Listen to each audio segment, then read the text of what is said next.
आप सभी लोगों का एक बार फिर ऑनलाइन क्लासेस में स्वागत करते हैं। आज हम स्टार्ट करने वाले हैं सीपीसी का जो ऑर्डर है 15 के बारे में डिस्कस करेंगे।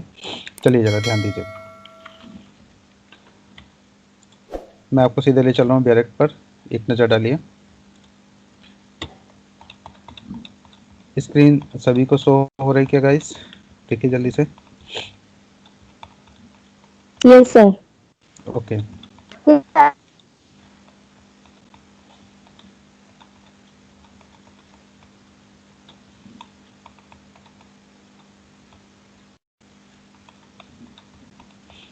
कल आप ऑर्डर 14 तक पढ़ चुके थे, ऑर्डर 15 पर एक नज़र डालिए। हम लोग यहाँ पे जो डिस्कस करने वाले हैं, देखिए आप ये ऑर्डर 15 देख रहे हैं।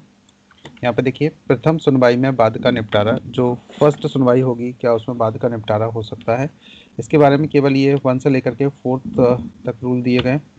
रूल नंबर फर्स्ट में ज़रा ध्यान दीजिए, जब पक्षकार में कोई विवाद नहीं है। सेकेंड, जब कई प्रतिवादियों में से किसी का विवाद नहीं है। या रूल नंबर 3 में, जब पक्षकारों में विवाद है। या फोर्थ, साक्ष्य पेश करने में असफलता।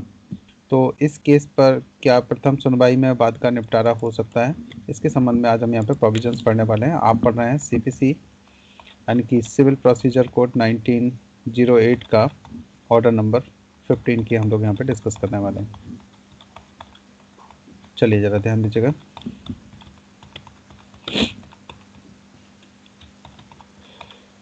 देखिए, ऑर्डर नंबर जो 15 है वो रिलेटेड है, इसमें ओनली 4 रूल्स दिए गए हैं। Disposal of the suit at the first hearing. Rule number first में, पार्टीज नॉट इशू, फिर से रिपीट कर रहा हूँ, parties not at issue. Second, one of several defendants not at issue. Third number, parties at issue. And fourth number में है failure to produce evidence. चलिए जरा अब हम इनको थोड़ा सा डिटेल में देख लेते हैं।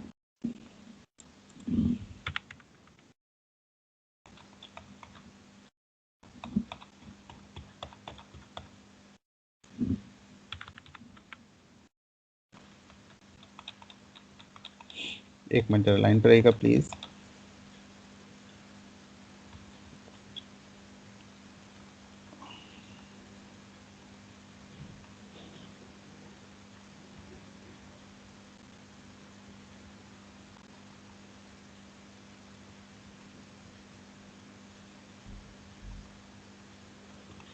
चलिए ये देखिएगा, ऑर्डर नंबर 15 मैंने लगा लिया है यहाँ पर।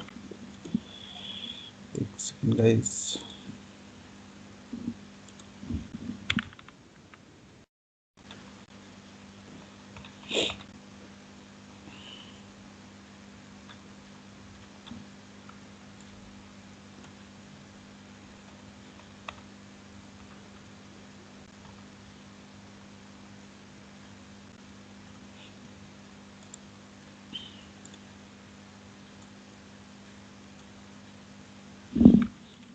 चलिए ज़रा ध्यान दीजिए, ऑर्डर 15 में हम बात कर रहे हैं प्रथम सुनवाई में बाद का निपटारा। चलिए रूल नंबर यहाँ पर फर्स्ट पर देख लीजिए, एक बार आप डायरेक्ट जरूर निकाल लीजिएगा, जैसे कभी मिसमैच हो कोई अमेंडमेंट्स वगैरह का, तो एक बार थोड़ा सा देख लीजिएगा। रूल नंबर फर्स्ट पर नज़र डालते हैं, जब पक्षकारों में कोई विवाद नहीं है तो क्या प्रथम सुनवाई में बाद का निपटारा हो सकता है।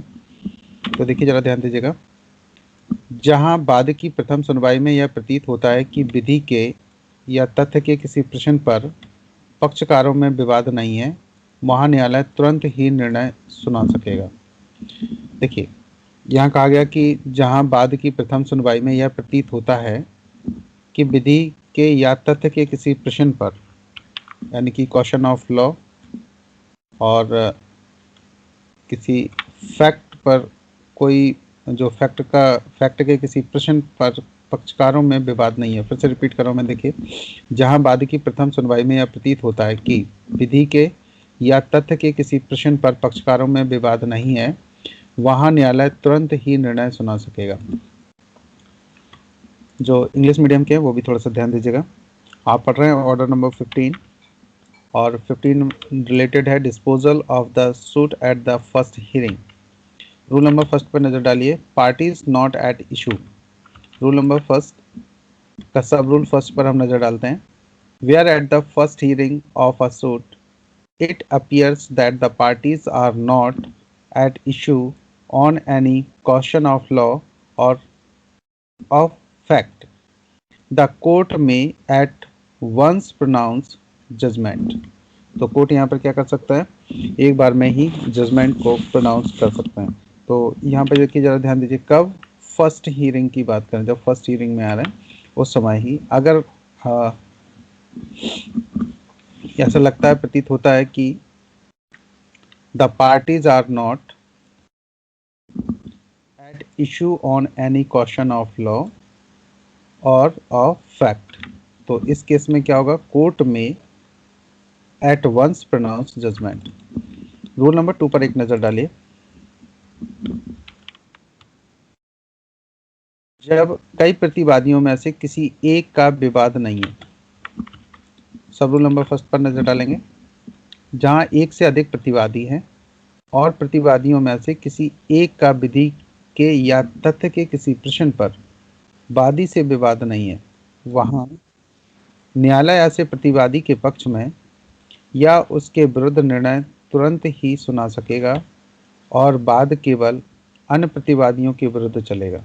तो जो सब रूल है वो यहाँ पर क्या बोल रहे हैं कि अगर एक से अधिक प्रतिवादी हैं और प्रतिवादियों में से किसी एक का ना तो विधि के या ना ही तथ्य के किसी प्रश्न पर वादी से कोई विवाद नहीं है, तो इन दोनों केसेस में कौन कौन से हैं, एक तो विधि के और दूसरा तथ्य के किसी प्रश्न पर वादी से विवाद नहीं है, वहाँ न्यायालय ऐसे प्रतिवादी के पक्ष में या उसके विरुद्ध निर्णय तुरंत ही सुना सकेगा और बाद केवल अन्य प्रतिवादियों के विरुद्ध चलेगा। तो जो बाकी के जो प्रतिवादी बचे हैं उनके अगेंस्ट में चलेगा, और जिसके विरुद्ध कोई भी ना ही विधि का ना ही तथ्य का कोई प्रश्न है तो वहाँ पर उसके फेवर में तुरंत ही जजमेंट सुना सकेंगे। अगला जरा ध्यान दीजिएगा, सब रूल नंबर 2 पर एक नजर डालते हैं। जब कभी इस नियम के अधीन निर्णय सुनाया जाता है तब ऐसे निर्णय के अनुसार डिक्री तैयार की जाएगी और डिक्री में वही तारीख दी जाएगी जिस तारीख को निर्णय सुनाया गया था। तो देखिए यहाँ पर जो सब रूल नंबर 2 की हम लोग यहाँ पर बात कर रहे हैं, जब कभी इस नियम के अधीन कोई निर्णय सुनाया जाता है तब ऐसे निर्णय के अनुसार कोई डिक्री भी तैयार की जाएगी और डिक्री में कौन सी तारीख डाली जाती है, वही जिस दिन निर्णय सुनाया जाता है। तो इस बात को आप एक बार अंडरलाइन कर लीजिए, देख लीजिए कि निर्णय में कौन सी, जो निर्णय में जो तारीख होती है क्या डिक्री में वही तारीख मेंशन की जाएगी। तो यहाँ क्वेश्चन ऐसे बन सकता है कि निर्णय के अनुसार जब डिक्री तैयार की जाती है तो उसमें तारीख दी जाएगी और फिर 4 ऑप्शन होंगे, तारीख को, जिस तारीख को निर्णय हुआ है या निर्णय सुनाया गया था वो, या कोई और। तो यहाँ पर आप कौन सा ऑर्डर पढ़ रहे हैं, ऑर्डर 15 रूल नंबर 2 और उस 2 का भी सब रूल नंबर 2 पर। जो लोग इंग्लिश मीडियम के वो भी थोड़ा सा एक नज़र डालिएगा। देखिए, once of several dependents not at issue, sub rule number first, where there are more defendants than one and any one of the defendants is not at issue with the plaintiff on any question of law or of fact, the court may at once pronounce judgment for the against such defendant and the suit shall proceed only against the other defendants। तो court क्या करेगा, जिसके against में ना तो question of law ना ही fact, ऐसा कोई भी डिफेंडेंट है जिसके संबंध में ऐसा कुछ भी नहीं है, ना तो क्वेश्चन ऑफ लॉ है ना ही कोई फैक्ट की बात करें, तो उस कंडीशन में क्या होगा, कोर्ट में एट वंस प्रोनाउंस जजमेंट। तो उसके अगेंस्ट में या उसके फेवर में जैसे भी जजमेंट होगा वो तुरंत उसके लिए जजमेंट सुना सकते हैं और बाकी के लिए प्रोसीडिंग आगे कंटिन्यू रहेगी। सब रूल नंबर 2 पर नज़र डालिए यहाँ पर एक बार। Whenever a judgment is pronounced under this rule, सब रूल 2 के अकॉर्डिंग अगर कोई भी जजमेंट प्रोनाउंस किया जाता है, decree shall be drawn up in accordance with such judgment. तो क्या होगा, जो निर्णय सुनाया गया था उसके अकॉर्डिंग उसके अकॉर्डिंग्स में डिक्री बनाई जाएगी and the decree shall bear the date on which the judgment was pronounce. तो यहाँ पर जो डेट मेंशन की जाएगी, जो लिखा हुआ है and the decree shall bear the date, कौन सी डेट होगी, जिस डेट को जजमेंट प्रोनाउंस किया गया था वो डेट यहाँ पर मेंशन की जाएगी। रूल नंबर 3 पर एक बार नजर डालते हैं। जब पक्षकारों में विवाद है, सब रूल नंबर फर्स्ट, जहां पक्षकारों में विधि के या तथ्य के किसी प्रश्न पर विवाद है और न्यायालय ने इसमें इसके पूर्व उपबंधित रूप में विवादकों की विरचना कर ली है, वहां यदि न्यायालय का यह समाधान हो जाता है कि विवादकों में से ऐसे विवादकों के लिए जो वाद के निश्चय के लिए पर्याप्त हैं, जो तर्क या साक्ष्य सुनकर तुरंत ही दे सकते हैं, उसके सिवाय कोई अतिरिक्त तर्क या साक्ष्य अपेक्षित नहीं है और बाद में तुरंत ही आगे कार्रवाई करने में कोई अन्याय नहीं होगा, तो न्यायालय ऐसे विवादकों के अवधारण के लिए अग्रसर हो सकेगा और यदि उनसे संबंधित निष्कर्ष विनिश्चय के लिए पर्याप्त हैं तो वह तदनुसार निर्णय सुना सकेगा, चाहे समन केवल विवादकों के स्थिरीकरण के लिए निकाला गया हो या बाद के अंतिम निपटारे के लिए। तो देखिए यहाँ पे जरा ध्यान देते हैं, यहाँ कहा जा रहा है कि जब पक्षकारों में विवाद है, कोई मैटर है और वहाँ पर क्या कोर्ट का थोड़ा सा समाधान हो जाता है, तो यहाँ देखिए सब रूल जैसे आप फर्स्ट पढ़ रहे थे, यहाँ देखिए जरा ध्यान दीजिए फिर से, जहाँ पक्षकारों में विधि के या तथ्य के किसी प्रश्न पर विवाद है, विवाद भी है, और फिर क्या हुआ, न्यायालय ने इसमें इसके पूर्व उपबंधित रूप में विवादकों की विरचना कर ली और न्यायालय ने क्या किया, फैक्ट एंड इशू बना लिए हैं। और यदि न्यायालय का समाधान हो जाता है कि जो विवादकों में से ऐसे विवादकों के लिए जो वाद के निश्चय के लिए पर्याप्त हैं, जो तर्क या साक्ष्य पक्षकार तुरंत ही दे सकते हैं, और ऐसे में पक्षकार भी जो साक्ष्य है वो तुरंत ही दे सकते हैं और उसके सिवाय कोई अतिरिक्त तर्क या साक्ष्य की आवश्यकता नहीं है, अपेक्षित नहीं है अगर उस जजमेंट के लिए, तो यहाँ पे क्या होगा, बाद में तुरंत ही आगे कार्रवाई करने से कोई अन्याय ना होगा, ऐसा कोर्ट को लगता है, तो न्यायालय ऐसे विवादकों के अवधारण के लिए अग्रसर हो सकेगा और यदि उनसे संबंधित निष्कर्ष जो है उसको विनिश्चय करने के लिए पर्याप्त है तो वो निर्णय भी सुना सकेगा। मैटर समझ में आया यहाँ पर? एक बार थोड़ा सा कंफर्म कर दीजिए।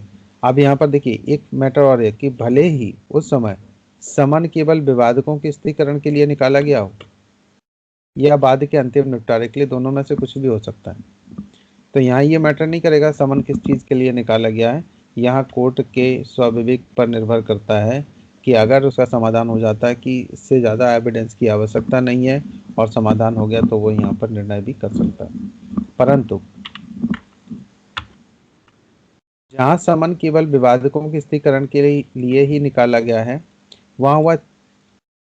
वहाँ वह तब किया गया जाएगा जब पक्षकार या उनके प्लीडर उपस्थित हों और उनमें से कोई आक्षेप ना करता हो।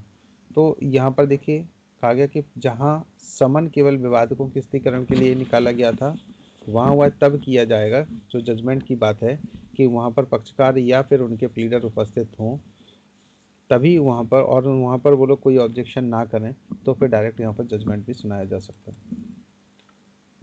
सब रूल नंबर 2 पर एक नज़र डालिए।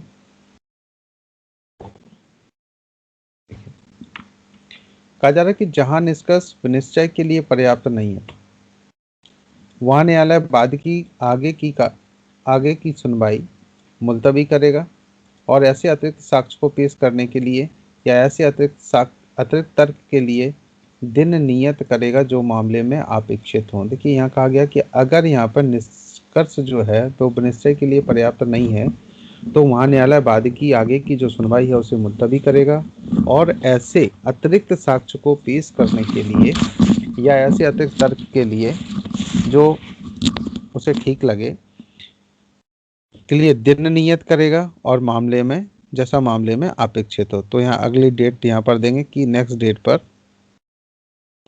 जो एविडेंस है, ज़रूरत है जिनकी, उनको पेश किया जाए, या कोई भी तर्क की बात करें तो वो तर्क यहाँ पर पेश किए जाए। आप यहाँ पे ज़रा ध्यान दीजिएगा।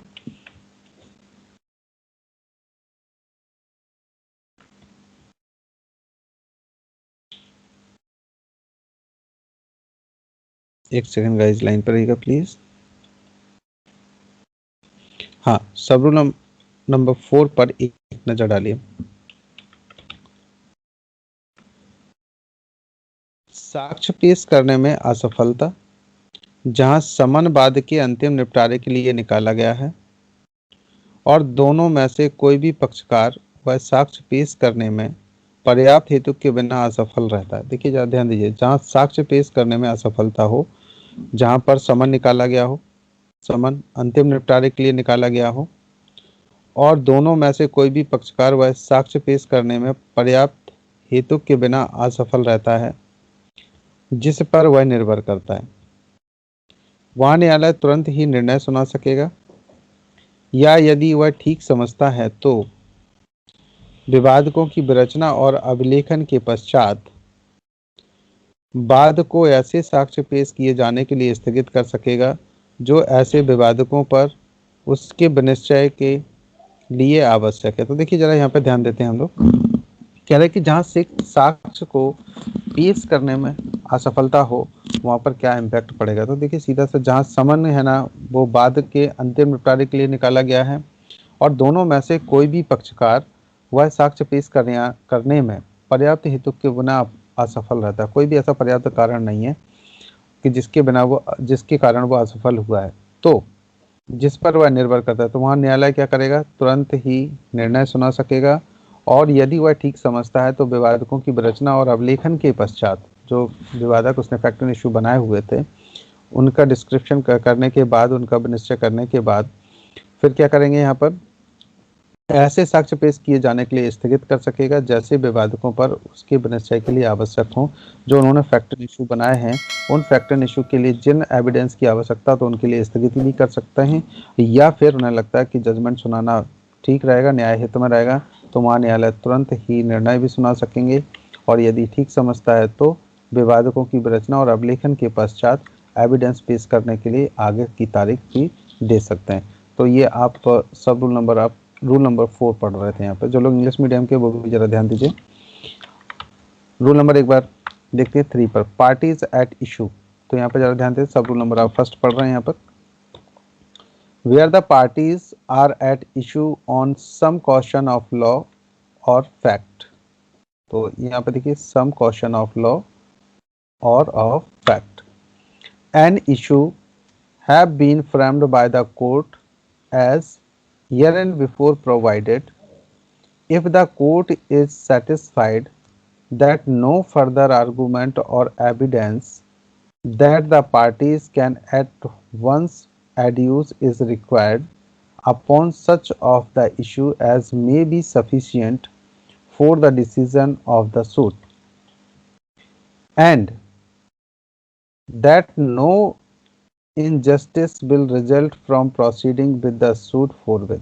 अगर कोर्ट को ये लगता है कि ना तो अब किसी आर्गूमेंट्स की आवश्यकता है, ना ही किसी अदर एविडेंस की आवश्यकता है, वहाँ कोर्ट क्या कर सकता है, जहाँ पर कोर्ट को ये भी लगता है कि यहाँ इनजस्टिस नहीं होगा तो फिर प्रोसीडिंग को आगे बढ़ा देंगे और हो सकता है कि जजमेंट भी सुना सकते हैं। अगला जरा ध्यान दीजिए, the court may proceed to determine such issue and if the finding thereon is sufficient for the decision may pronounce judgment accordingly, whether the summons has been issued for the settlement of issue only or for the final disposal of the suit। देखिए, भले ही date या जो समन भेजे गए हों वो settlement of issue के लिए भेजे गए हों, लेकिन फिर भी फाइनल जो डिस्पोजल है वो भी कोर्ट कर सकता है अगर उनको लगता है कि समन भले ही किसी के लिए किया गया हो, चाहे सेटलमेंट के लिए किया गया हो या फाइनल डिस्पोजल के लिए किया गया हो, तो यहाँ पर फाइनल डिस्पोजल भी किया जा सकता है और जैसा कोर्ट को ठीक लगता है कोर्ट अपने अकॉर्डिंग यहाँ जजमेंट भी प्रोनाउंस कर सकते हैं। प्रोवाइडेड दैट में जरा नजर डालिए एक बार।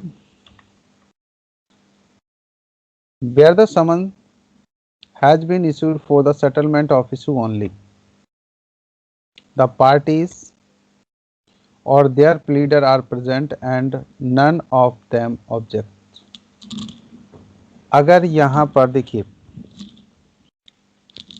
कहा जा रहा है कि परंतु where the summon has been issued for the settlement issue only, कि जहाँ पर केवल सेटलमेंट ऑफ इशू के लिए डेट लगाई गई है, द पार्टीज और देयर प्लीडर्स, जो पक्षकार हैं और जो उनको एडवोकेट हैं, are present and none of them objects, और उनके कोई ऑब्जेक्शन ना होना चाहिए, तभी कोर्ट ऐसा कर सकता है।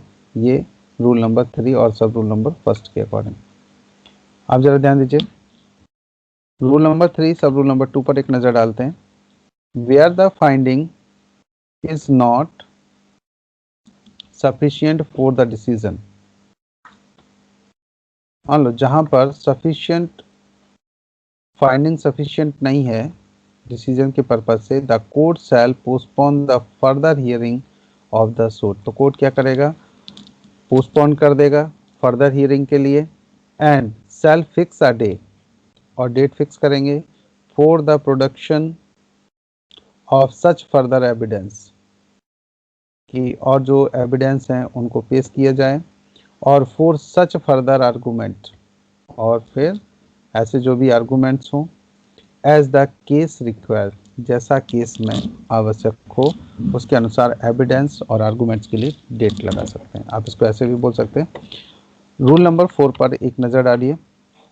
Failure to produce evidence, where the summon has been issue for the final disposal of the suit and either party feels without sufficient cause to produce the evidence on which he realize, the court may at once pronounce judgment, or may, if it thinks fit, after framing and recording issue, adjourn the suit for the production of such evidence as may be necessary for its decision upon such issues।